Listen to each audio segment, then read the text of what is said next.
ధ్యానం చేద్దామండి. మనము శిలువల గురించి ధ్యానం చేస్తూ వస్తున్నాం. దీనిలో క్రాస్ మొదటి అక్షరం సి అని రాత్రి ధ్యానం చేశాం. సి అంటే కన్ఫర్మేషన్, ఒప్పుకోలు అనే విషయాన్ని ధ్యానం చేశాం.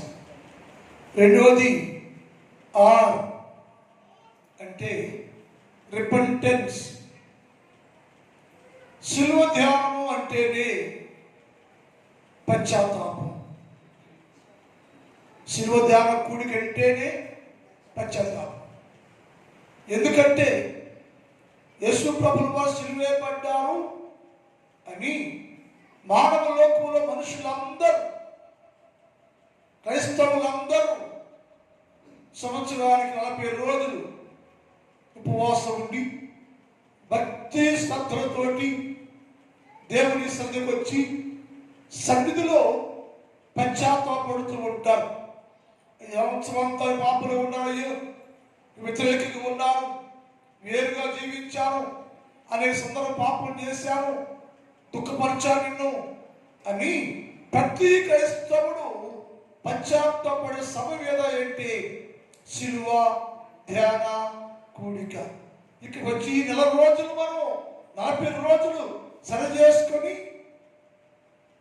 పశ్చాత్తాపడి ప్రార్థన చేసుకుని జీవితంలో మార్చుకునేదే రిపెంటెన్స్, పశ్చాత్తాపం.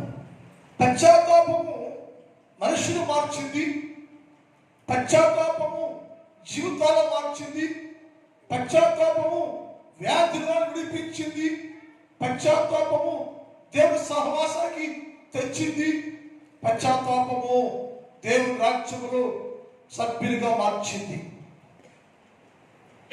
దీనిలో సారాంశం, మన జీవితాల్లోకి పశ్చాత్తాపం పడకపోతే, రిపెంటెన్స్ అనేది లేకపోతే, అది అన్యులు తెలియదు కానీ అది లేనప్పుడు క్రైస్తవుడే కాదు. ఎందుకంటే ప్రతి క్రైస్తవుని కోసం, లోకం అంతటి కోసం, మనుషులందరి కోసం యేసు ప్రభుల వారు శిలువ వేయబడ్డారు. ఎవరి కోసమై అంటే పరిశుద్ధుల కోసం కాదు. అందరూ పాపము చేసి దేవుని గ్రహించు మహిమను పొందలేకపోతున్నప్పుడు వారందరి నిమిత్తము యేసు ప్రభుల వారు శిలువలో ప్రాణత్యాగము చేశారు. ఆ దినాలు మనం జ్ఞాపకం చేసుకుంటున్నప్పుడు మనం ఏం గ్రహించాలంటే, ఈ శిలువ నా కొరకే, ఎందుకు నీ కోసం. నేను అనేక సందర్భాల్లో యేసుక్రీస్తు ప్రభుల వారి ఎదుట పాపం చేశాను, నా పాపం నాకు గుర్తొస్తుంది అని, నీ పాపం ఏంటిని గుర్తొస్తే దేవుని సన్నిధిలో అనగా శిలువ ధ్యానములో నువ్వు పశ్చాత్తాపడాలి. పశ్చాత్తాపడలేదంటే మనస్సాక్షి వాత వేయబడింది అని అర్థం.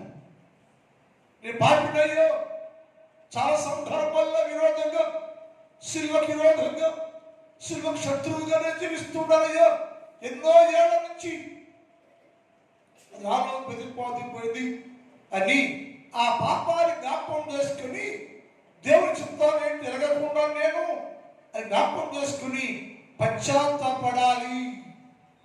రిపెంటెన్స్ జరగకపోతే, పశ్చాత్తాపడకపోతే ఈ క్రైస్తవులు అనే మనము దేవుని సన్నిధిలో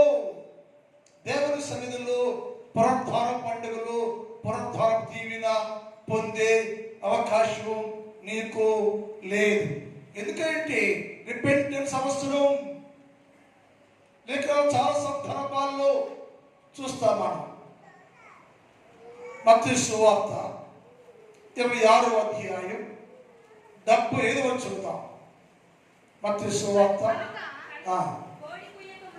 కోడి కుయ్యక మునుపు నీవు నన్ను ఎరగనని ముమ్మారు చెప్పేదవని యేసు ప్రభువుతో పేతురుతో దేవుడు చెప్పిన మాట చేసుకోలేను, వెలుపలికి పోయి పశ్చాత్తాపడ్డట. అంటే దేవుడికి ఏం చెబుతున్నాడో, దేవుని మాటను మీరితే, దేవుని మాట ప్రకారం జీవించలేకపోతే, పేతురు అన్నాడు, అయ్యా నీకోసం ప్రాణం పెడతాను నేను, నా దేవుడి పోయా నువ్వు చాలా ప్రేమిస్తున్నాను నేను అంటే దేవుడి జవాబు ఏంటంటే, పేతురు నీకు మాటలే కానీ క్రియ లేదు అని చెప్పాడు. నీకు మాటలే కానీ క్రియ లేదు దగ్గర. ఏమైనా అంటే కోడికి మునిపే నేనెవరో, ఈ ప్రియుడు ఎవరో, ఈ దేవుడు ఎవరో ఎరగడని చెప్తా కదా పేతురు. ఇంతగానికే ఇంత పక్కన పాల్పో అని యేసు ప్రభుల వారు ఆ మాట చెప్తే, ఇక్కడ ఏమంటే యేసు ప్రభుల వారు అన్న మాటను పేతురు జ్ఞాపకం చేసుకోలేము. నీ జీవితంలో ఎన్నోసార్లు ప్రభులు వారితో మాట్లాడుంటాడు, హెచ్చరించుంటాడు, గర్భించుంటాడు, సరిచేయడం ప్లాన్ చేస్తుంటాడు. ఆ మాటలు గ్రహించుకొని, అయ్యా నేను సిలువకు శత్రువుగా ఉన్నాను, నేను సిలువకు వేరుగా జీవిస్తున్నాను, నేను ప్రేమిస్తున్నా చెప్పానయ్యా, నీ ప్రేమ క్రియ లేదని గ్రహించి దాన్ని జ్ఞాపకం చేసుకొని వెలుపలకు పోయి పశ్చాత్తాపడెను, ఏడ్చెను, ప్రలాపించెను అని రాయబడి ఉంది. అక్కడ పశ్చాత్తాపడి ఉన్నందువలన వెలుపలకు పోయి ఏడ్చిన కారణం చేత అతనికి రిపెంటెన్స్ కలిగినందువలన అతడు 12 సింహాసనాల్లో సింహాసనం మీద కూర్చునే ధన్యత యేసు ప్రభుల వారు వారికి కలుగా చేశారు. ఆ పశ్చాత్తాపడకపోతే పేతురు అక్కడ ఆగిపోయేవాడు, పేతురు జీవితం అక్కడ ఆగిపోయేది. అది పశ్చాత్తాపడి దేవుడు మనం జ్ఞాపకం చేసుకొని, నిజమే ప్రభు నీ మాట గొప్పదయ్యో, నువ్వు చెప్పిన మాట శ్రేష్టమయ్యో, నీ మాట వినియోగకుండా నీకు లోపడకుండా నేను ఇష్టానుసారంగా అబద్ధమాడనయ్యా, కాబట్టి అది నాకు గుర్తు చేసావని పేతురు వెలుపలకు పోయి పశ్చాత్తాపడెను. అంటే క్రైస్తవుడా, నీ జీవితంలో కూడా దేవుని మాటలు ఏవే మాట్లాడాడో దేవుడితోటి వాటి జ్ఞాపకం చేసుకొని పశ్చాత్తాపడాలి, రిపెంటెన్స్ జరగాలి. శిలువ ధ్యానములో జరగకపోతే పునరుద్ధార ఆత్మశక్తులు ఎప్పటి పొందుకోలేవు. మనిషిగా ఉంటావు, జీవించే ఉంటావు, క్రైస్తవులాగా ఉంటావు, క్రీస్తు బిడ్డగా ఉంటావు, కానీ నువ్వు ఎందుకు ఉపయోగం పాత్రగా మిగిలిపోతావు? కారణం ఏంటంటే రిపెంటెన్స్ లేదు కనుక. పేతురు ఏమంటే, అయ్యా బయటికి వెళ్ళందరూ పశ్చాత్తాపం ఏడుస్తూ ఉన్నాడు, ఏడ్చాడు. ఎంత ఏడ్చాడో తెలియదు అసలు. ఆ ఏడుపే, పశ్చాత్తాపమే పేతురు జీవితంలోకి విలువను తెచ్చిపెట్టింది. అలాగే మనము కూడా మన జీవితాల్లో పశ్చాత్తాపం అవసరం. ప్రతి క్రైస్తవుడు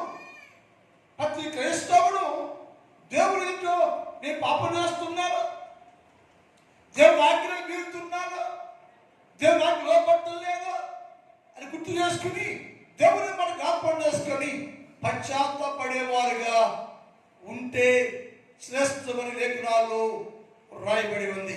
ఒకరికి 2 కుమారులు ఉండాలి. 2 కుమారులు ఒక అబ్బాయిని పిలిచి, అయ్యా పొలవేలు పని చేసినాపో ద్రాక్ష తోటకి వెళ్ళి పని చేయ అన్నాడు. అబ్బాయి నేను పోను అన్నాడు.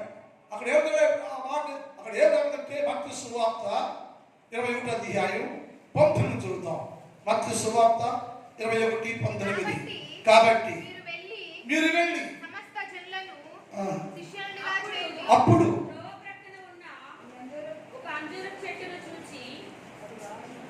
తొమ్మిది వచ్చిందా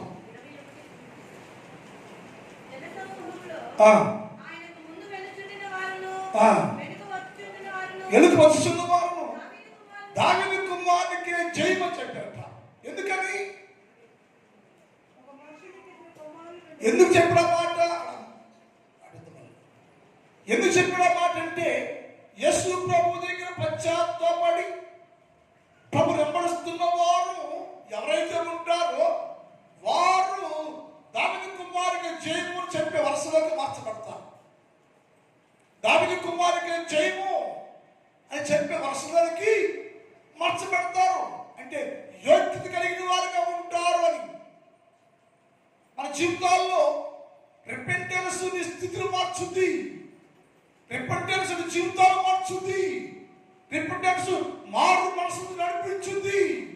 ప్రపంచం క్రైస్తవుకి మారు మనసు లేదు, మార్పే లేదు, అంతరంగం మార్చబడలేదు, హృదయాంతరంగం మారలేదు. అది పైరూపం మార్చబడింది కానీ అంతరంగ స్థితి ఘోరంగా ఉంటే అది మారినందు వలన దగ్గర ఏమిటంటే రిపెంటెన్స్ లేదు, పశ్చాత్తాపం లేదు. శివ ధ్యానం గ్రహించాలి. నా అంతరంగంలో పశ్చాత్తాపం లేదు, బాహ్యంగా మార్చబడ్డా నేను లోపం మారలేదు కాబట్టి దేవా నీ ఆజ్ఞలో పెడితే ఆజ్ఞ పాటించలేకపోతూ ఉంటే నీ చిత్తం లోపడలేకపోతూ ఉంటే క్షమించి సరిచేయని చెప్తే అలా చెప్పి రిపెంటెన్స్ అయి చేసుకుని పశ్చాత్తపడ్డవారు దావీదు కుమారుతో కూడా ఉంటారు. దావీదు కుమారుడికి దైవం చెప్పే వరుసలో నిలుచుకుంటారు. ఇక్కడ ఒక మనుషుడికి అతడు మొదటి వారి ఎందుకు వచ్చి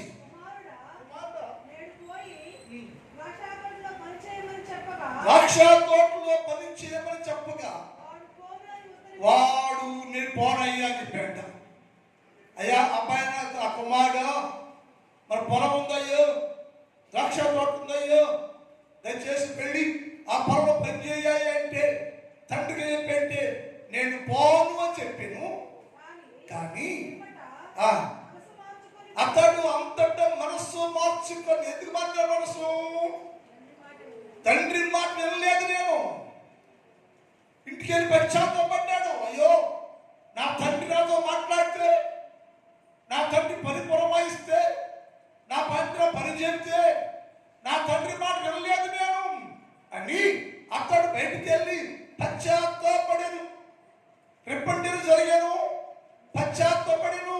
పశ్చాత్తపడి వెంటనే ఏమిటంటే వాడి మనస్సు మారిపోయింది. వాడి పశ్చాత్తాపము, కుమారునికి పశ్చాత్తాపము ఏం చేసిందంటే మనస్సు మార్చింది, హృదయాన్ని మార్చింది. అయ్యో నా తండ్రి ఆజ్ఞాపిస్తే నా తండ్రి ఆజ్ఞ లోపం లేదు, నేను నా తండ్రి పని చేయ్యో నా కుమారుడు చెప్తే ఆ పని చేయడానికి నేను ముందు రాలేదు, నేను వెళ్ళలేదు నేను అని పశ్చాత్తపడను. పశ్చాత్తపడగా వాడికి ఏదంటే మనస్సు మారింది. వారి పశ్చాత్తాపము వారి మనస్సు మార్చింది. మనస్సు మారిన తర్వాత ఏమేంట మనస్సు మార్చుకొని వెళ్ళాను. అంతటా అక్కడ మనస్సు మార్చుకొని వెళ్ళాడట. వాడి మనస్సు మారకపోతే మనస్సు మాట కారణం ఏంటి అంటే పశ్చాత్తాపం, రిపెంటెన్స్. రిపెంటెన్స్ మనిషి మనసు మార్చేసింది. రిపెంటెన్స్ జీవితాన్ని మార్చేసింది. రిపెంటెన్స్ స్థితిని మార్చింది.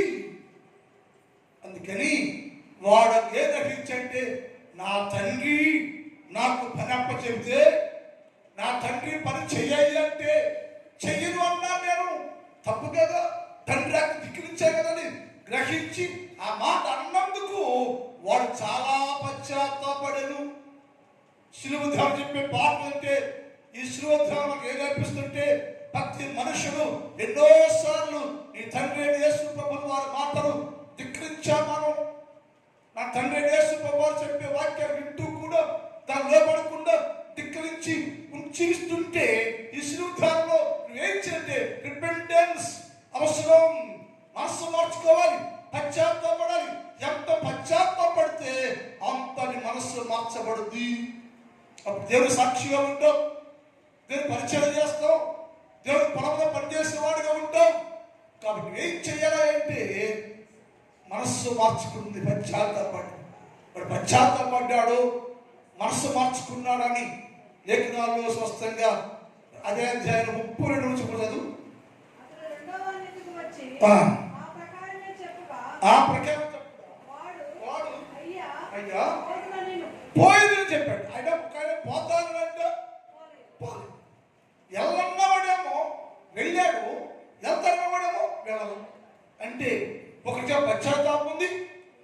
పశ్చాత్తాపము లేదు. అందుకని వారి ఇరువుళ్ళు తేడాన్ని గ్రహించుకొని వాడి మనసు మారింది అని రాయబడి. క్రైస్తవులారా, నీ జీవితంలో కూడా ఈ శిలువ ధ్యానంలో ఎక్కడ దేవుని ఆజ్ఞకు లోబడలేదు, దేవుని మాట వినలేదు, దేవుని మాట వినకుండా ఉంటున్నావు. ఒకవేళ దేవుడికి ఆజ్ఞాపిస్తే ఇది చెయ్యో, ఇలా ఉండయ్యో, ఇలా జీవించయ్యో అని చెబితే ఒక తండ్రి దేవుని మాట వినకుండా త్రోసివేసి ఉంటే నువ్వేం చెప్తే మనస్సు మారాలని. నీ మనస్సు మారాలంటే పశ్చాత్తాపం అవసరం, రిపెంటెన్స్ అవసరం. ఎవడు పశ్చాత్తాపడకపోతే వారికి పునరుద్ధారపు శక్తి, పునరుద్ధారపు ఆశీర్వాదం లేదని లేఖనాలు రాయబడి ఉంది. కనుక వాళ్ళు ఏం చేయాలంటే రిపెంటెన్స్ లోకి రావాలి, పశ్చాత్తాపడాలి. పశ్చాత్తాపడాలి. ఎలాంటి పశ్చాత్తాపం ఉండాలంటే రక్షణాత్మకంగా ఉండాలి. 2 కొరింథీ పత్రిక 7వ అధ్యాయం 9 చదువుతాం. 2 కొరింథీ పత్రిక 7వ అధ్యాయం. మీరు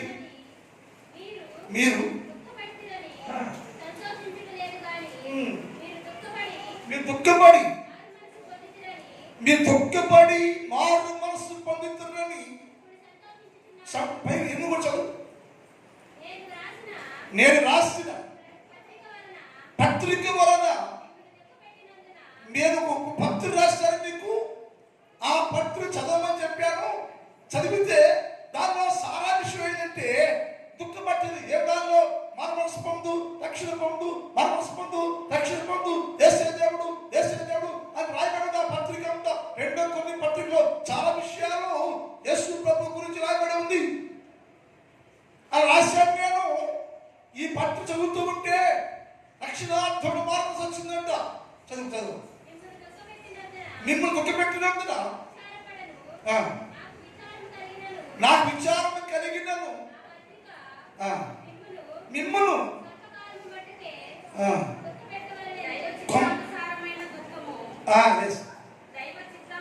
దైవ చిత్తానుసారమైన దుఃఖము రక్షణార్థమైన మారు మనసుకి ఇచ్చిందట. అంటే నిజమైన పశ్చాత్తాపం దేవుని వాక్యం చదువుతూ ఉంటే, దేవుని వాక్యం వింటూ ఉంటే ఆ పత్రికలో రాయబడే మాటలు, 2 కొరింథీ పత్రికలో రాయబడ్డ మాటలు చదువుతూ ఉంటే, వింటూ ఉంటే, చదువుతూ ఉంటే దాని వల్ల ఏంటంటే రక్షణార్థమైన మారు మనసు కలిగిన మనస్సు మారేను. దుఃఖంతో చదువుతున్నాడు, ఏడుస్తున్నాడు, పశ్చాత్తాపడుతున్నాడు. చదువుతూ ఉంటే ఏమిటంటే ఆ గ్రంథములో ఏమిటంటే రక్షణ గురించినటువంటి ఆ విషయాలు రాయబడి ఉంటే చదువుతూ ఉంటే దుఃఖం కలుగుతూ ఉంది. మనిషి వాక్యం దైవ చిత్తానుసారమైన దుఃఖము రక్షణార్థమైన మారు మనసు కలుగు చేయను. ఈ మారు మనసు దుఃఖము పుట్టించదు. అయితే లోక సంబంధమైన దుఃఖము ఈ చాలా విచారం. మనుషులు రక్షణార్థమైన మారు మనసులో రావడానికి ఏం చేయాలంటే రిపెంటెన్స్ అవసరం, పశ్చాత్తాపడాలి. యేసు ప్రభువుకి పశ్చాత్తాపడాలి. పశ్చాత్తాపం అవసరం. పశ్చాత్తాపడితేనే దేవుని సంబంధులు. మనం పశ్చాత్తాపడిన వారు పడకపోతే దేవుని సంబంధులు కాదు మనం. అందేశాడు శిలువ ధ్యానంలో ఏం నేర్చుకోవాలంటే పశ్చాత్తాపం నేర్చుకోవాలి. రిపెంటెన్స్ అవసరం. రిపెంటెన్స్ పొందాలేమో, రిపెంటెన్స్ చెందాలేమో, మార్పు చెందాలేమో, మారు మనసు పొందాలేమో. ఎప్పుడు పశ్చాత్తాపడతావో అప్పుడు రక్షణార్థమైన మారు మనసు వచ్చింది. మనసు మార్చబడింది, జీవితం మార్చబడింది. దేవుని కుమారుడిగా ముద్రించబడతావు, దేవుని కుమారుడు జీవిస్తావు. నీవు పశ్చాత్తాపం అవసరం. హిజ్కియా పశ్చాత్తాపడటం ప్రారంభం చేశాడు. ఎందుకు పశ్చాత్తాపడాలి హిజ్కియా అంటే అతడు మొదట్లో ప్రారంభంలో బాగానే ఉన్నాడు, భక్తిగా ఉన్నాడు, మందుల ద్వారా తెలిసాడు, తలుపులు తెలిసాడు, మందులో బాగు చేశాడు, మందులో శుద్ధి చేశాడు. కొంతకాలం అయిపోయిన తర్వాత విస్తారమైన సంపద వచ్చేసింది. విస్తరణ ధనం వచ్చింది, ఆస్తి వచ్చింది, సంపద వచ్చింది. ఒక రోజున పక్క రాజు వచ్చి, ఈ సంపద అయ్యో, ఈ పేరు ప్రఖ్యాతులు నీకు ఎక్కడి అయ్యో ఎలా వచ్చిందంటే, నా దేవుడైన యెహోవా నాకు ఇచ్చిన సంపద ఇది అని చెప్పలేదు. నా దేవుడైన యెహోవా నాకు ఇచ్చిన సంపద, ధనము, వెండి, బంగారం, రాష్ట్రంతా నా దేవుడు వల్ల కలిగిందని వారికి పరిచయము చేయలేకపోయాడు. హృదయములో గర్వించి దాంతో నాదే నాదే అన్నాడు. వెంటనే అతనికి మరణకరమైన రోగము సంభవించను. దేవుడు మాట పక్కన పెట్టేసి, దేవుడు సాక్షి ఇవ్వకుండా శత్రురాలు పక్క పొరుగు రాలు వచ్చి, ఇంత ఆస్తి అయ్యో, ఇంత డబ్బు అయ్యో, ధనమయ్యా, ఎక్కడయ్యా నీకు ఎలా వచ్చింది అంటే అదేం చెప్పంటే, నీ ఒంటరిగా ఉన్నప్పుడయ్యో దేవుడు దీవించాడు, ఆశీర్వదించాడయ్యో, దాంతో దేవుని వల్ల కలిగిందయ్యో సాక్షి చెప్పకపోగా అతని మాట కూడా ఎక్కడ మాట్లాడుకోకుండా దాంతో నాదేనయ్యా అని చెప్పాడు. దానివల్ల అతను భక్తపడేను. అప్పుడు మరణకరంలోకి వచ్చినప్పుడు వెంటనే హిజ్కియా గోడతోటి తిరిగి పశ్చాత్తాపడుతున్నాడు, ఏడుస్తున్నాడు. అయ్యో క్షమించయ్యను, మన్నించయ్యలేను, నిన్ను బహిర్పరచలేను, దాంతో ఆస్తి నాదనుకున్నాను, ధనము, సంపద, వెండి, బంగారము దాంతో నాదనుకున్నాను, నువ్వు ఇచ్చిన శక్తి మర్చిపోయినయ్యా, క్షమించయ్యా, క్షమించయ్యా, క్షమించని పశ్చాత్తాపడటం ప్రారంభించాడు హిజ్కియా. అతని పశ్చాత్తాపము తను బాగు చేశారు, తన పశ్చాత్తాపం తను బతికించను, తన పశ్చాత్తాపము అవశ్యపడిగించింది. కారణం రిపెంటెన్స్, పశ్చాత్తాపం. మానవ జీవితంలోకి ఆశీర్వాదం రావాలన్నా, ఆరోగ్యం రావాలన్నా, స్థిరమైన కార్యాన్ని కలిగి ఉండాలన్నా, దేవుడి జీవులు పొందుకోవాలన్నా మానవుడికి ఏం కావాలంటే రిపెంటెన్స్ కావాలి, పశ్చాత్తాపం కావాలి. పశ్చాత్తాపడాలను, పశ్చాత్తాపడకుండా వార్త వేయబడిన మనస్సాక్షి కలిగి ఉంటే ఎప్పటికీ పునరుద్ధారము దీవెన పొందే అవకాశం లేదే. అంటే పాత్రలో దేవుని రాజ్యంలో స్థానం ఉందట, స్వాస్థ్యంలో స్థానం రాదట. పశ్చాత్తాపం లేనటువంటి వారికి దేవుని రాజ్యంలో స్వాస్థ్యములో పాలిభాగం లేదన్నాడు. స్వాస్థ్యంలో పాలిభాగం నీకు లేదంటే దేవుని రాజ్యంలో భాగం నీకు లేదు. ఎందుకయ్యా అంటే ఎన్నిసార్లు మాట్లాడినా పశ్చాత్తాపయ్యా. కానీ శివుడు దేవయ్యా ఏ గ్రహించంటే, దేవా ఎన్నోసార్లు మాట్లాడవయ్యా, కత్తిరించవయ్యా, సరిచేసవయ్యా, వెళ్ళలేకపోయినయ్యా, క్షమించయ్యా అని ఇప్పుడైనా ఈ శిలువ ధ్యానం సరే ఏం చేయాలంటే రిపెంటెన్స్, పశ్చాత్తాపడాలి, పశ్చాత్తాపడాలి, ఏడవాలి. అప్పుడు నీ జీవితంలోకి ఆశీర్వాదం వచ్చింది, మనసు మారుద్ది, ఆరోగ్యం వచ్చును, ఆస్తి వచ్చును, దీవెన వచ్చును, సదాకాలం నుంచి ఉండు, ఆయుష్ ప్రకటించబడుతుందని లేఖనాలు రాయబడి ఉంది. యేసే పండలో యేసేను అమ్మేశారు. అమ్మేస్తే ఒంటరి కూడా ఇప్పుడు వేసారు. అందుకు చోట ఉన్నారు, వాడు అమ్మేశాడు. ఏ దేశంలో ఉన్నాడు యేసేపు రాజు అయిపోయాడు. ప్రణాళిక ప్రకారం రాజు చేయబడ్డాడు. అతను దాని కోసం ఆ దేశంలోకి వెళ్ళిపోతే ఆ దేశంలో ప్రజలు అందరూ సస్యశ్యామలుగా ఉంటే ఆ దేశంలో అక్కడికి వెళ్ళాక యేసేపు చూచిన వెంటనే వారు అక్కడ ఏమంటే యేసేపుని చూచిన వెంటనే వారు సంతాపడి ఏడ్చిరి. ఎందుకు ఏడ్చారు వాళ్ళు? పశ్చాత్తాపం. అయ్యో మేము వదిలి వేసిన వాడు కదా, మేము చంపేనుకున్న వాడు కదా, అనామకుడు కదా వీడు, ఇది ఎలా రాజాయంటే యెహోవా తను ఆశీర్వదించను. అయితే మాకు ఆశీర్వాదము నాకు ఏమొచ్చిందంటే కరువు వచ్చింది, అస్థితి మారిపోయింది, ఆర్థిక లాస్, ఆనందం లాస్, మేము చాలా ఇబ్బందిగా ఉన్నాం. మేము ఆస్తి కోసం, ధనం కోసం వల్ల మా తమ్ముడికి వెళ్ళేవయ్యా. మేము వెళితే ఆయన చూడగానే మనందరూ వెలుపలకు పోయి సంతాపడి ఏడ్చిరి, పశ్చాత్తపడుతున్నారు. ఎంత పశ్చాత్తపడంటే యేసేపు వారిని కరుణించేంతవరకు కరుణ, దయ వారి మీదకి యేసేపుది అనుగ్రహించబడింది. అంటే ఆ పెద్ద పశ్చాత్తపడితే రెండో విషయం ఏమిటంటే దయ కలుగుద్ది. దేవుని దయకి పాత్రులుగా ఉంటాం. దేవుని కటాక్షానికి పాత్రులుగా ఉంటాం. మనం దేవుని దీవులకి పాత్రగా ఉంటాం. మనం కనుక ఏం చేయాలంటే పశ్చాత్తపడాలి. రిపెంటెన్స్.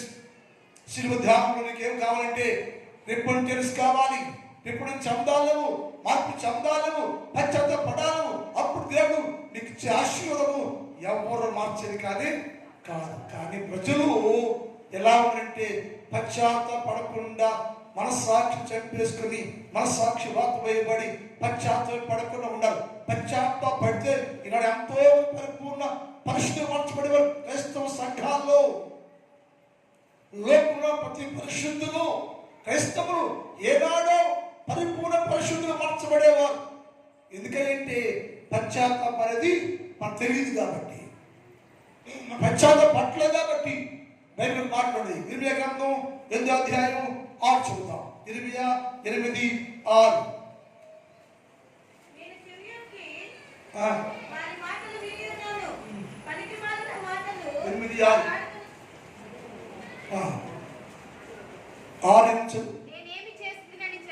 చెప్పి నేనేమి చేసిన చెప్పి తన చెడుతను బట్టి పశ్చాత్తపడి వారు ఒక్కరు కూడా.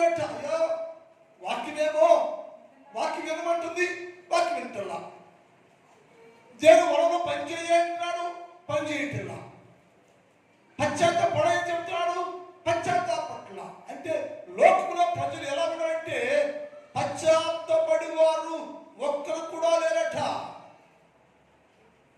సిలువేంటే పశ్చాత్తపడయ్యా, పశ్చాత్తపడమ్మా, మనసు మార్చుకోమ్మా, నీ పశ్చాత్తాపమే నిన్ను దివిలిగా మార్చుద్ది చెబుతుంది. కాబట్టి మనం ఏంటంటే వారు చెడుతనాన్ని బట్టి పశ్చాత్తపడి వారు ఒక్కరు కూడా లేరు.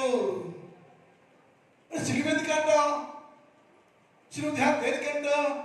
నువ్వు వచ్చావు, కూర్చుని వేసిపోయావు తప్ప పశ్చాత్తాపం పడకపోతే, హృదయం కదలకపోతే, హృదయంలో ఘర్షించకపోతే అయ్యా నేను సిలువ శత్రువుగా ఉండనయ్యో, సిలువ వ్యతిరేక జీవిస్తున్నాను, నేను నా జీవితంలో ఎన్నోసార్లు గట్టించవయ్యో, బలపరచవయ్యో, వాటినే ఉన్నాను, కానీ నా జీవితంలో పశ్చాత్తాపం లేదని పశ్చాత్తాపడకపోతే, పశ్చాత్తాపం లేకపోతే అర్థం కదా. ఆయన అన్నాడు చెడుతనం గురించి పశ్చాత్తాపడేవాడు ఒక్కడ కూడా లేడట.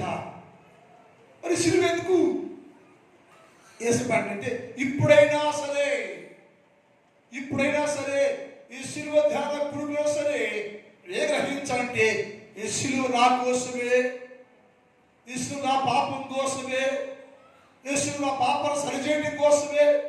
నేను పాపిగా ఉంటే ఆయన నా కోసం సిలువ చనిపోయాడు కదా, ఆ పాపాన్ని విశ్వాసుకుంటున్నానని పశ్చాత్తాపడి సిలువ చెంత చేరి సిలువ వైపు చూస్తూ ఆ దేవుడి దగ్గర పశ్చాత్తాపడగలిగితే నా దేవుడు మార్చాలని ప్రతి ఆశీర్వాదాన్ని నిగుచ్చునుగాక. ప్రార్థన. మా తండ్రి, మీ పాదములకు స్తోత్రాలు. ఈ క్రాస్ అనే మాట గురించి మేము ధ్యానం చేస్తున్నామయ్యా. దాని రెండో మాట రిపెంటెన్స్ అని నేర్చుకుంటున్నాం తండ్రి. పశ్చాత్తాపం అనేది మనసుకి రక్షణ, మారు మనస్సు, ఆశీర్వాదము, ఆరోగ్యము, స్వస్థత, ఆనందాన్ని తెచ్చించుదని నేర్చుకున్నాం తండ్రి. అవన్నీ మా జీవితాల్లోకి అన్వయించుకొని పశ్చాత్తాపతులుగా జీవించే భాగ్యము దయచేయము తండ్రి. ఈ రాత్రి కాలం స్థలంలో మోకరించిన చిన్నవారు, పెద్దవారు, స్త్రీలు, పురుషులు అనేక ఉన్న తండ్రి, ప్రతి ఒక్కరు నేను పశ్చాత్తాపడుతున్నాను గ్రహించి నీ ఎద్దకు వచ్చి పశ్చాత్తాపంతో ప్రార్థించేవారిగా సహాయం చేయండి. నా సంఘాన్ని దీవించండి, నా సంఘాన్ని కాపాడండి, నా సంఘం ప్రతి కుటుంబాన్ని దీవించండి, ఆశీర్వాదకరంగా ఉంచండి. వ్యవసాయం చేస్తున్న ప్రతి వ్యవసాయదారుడు మీ నామలో గొప్ప పేర్లు, మంచి పంటలు పుంచుకోవడానికి సహాయం చేయండి. కష్టపడి పని చేస్తున్నట్లు అందరూ దీవించండి, ఆరోగ్యం ఇవ్వండి, పని పట్ల తోడుగా ఉండండి, దీవించండి ప్రభా. కాలేజీల్లో, హై స్కూల్లో బిడ్డలు ప్రభా, కొంత బిడ్డలు పరీక్షల కొరకు సిద్ధపడుతున్నారు. కొంతమంది బిడ్డలు పరీక్షలు రాస్తూ ఉన్నారు తండ్రి. మీకు ఇష్టమైతే పరీక్షలు రాస్తున్న ప్రతి విద్యార్థిని దీవించండి, ఆశీర్వదించండి, బలపరచండి, సంరక్షించండి, విజయవంతం చేయమని యేసు వారి పరిశుద్ధ నామములో ప్రార్థిస్తున్నాం తండ్రి. నిలిచిపోదామండి.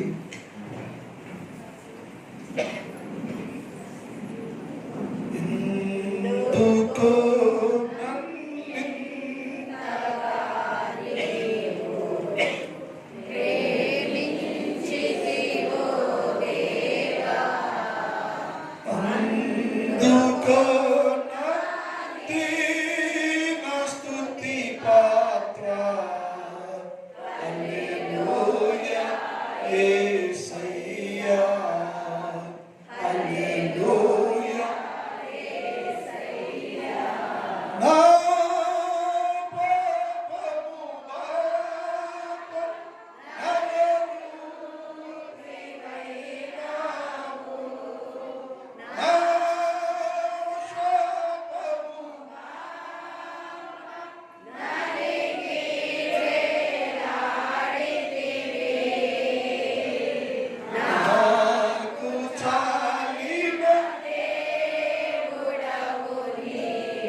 తండ్రి దేవుని ప్రేమ, కుమారుడు యేసుక్రీస్తు వారి కృప, పరిశుద్ధాత్మ దేవుని యొక్క అన్నిటి సహవాసం ఇప్పుడు ఎప్పుడు ఎల్లప్పుడు సదాకాలము మనందరికి తోడై ఉండును గాక.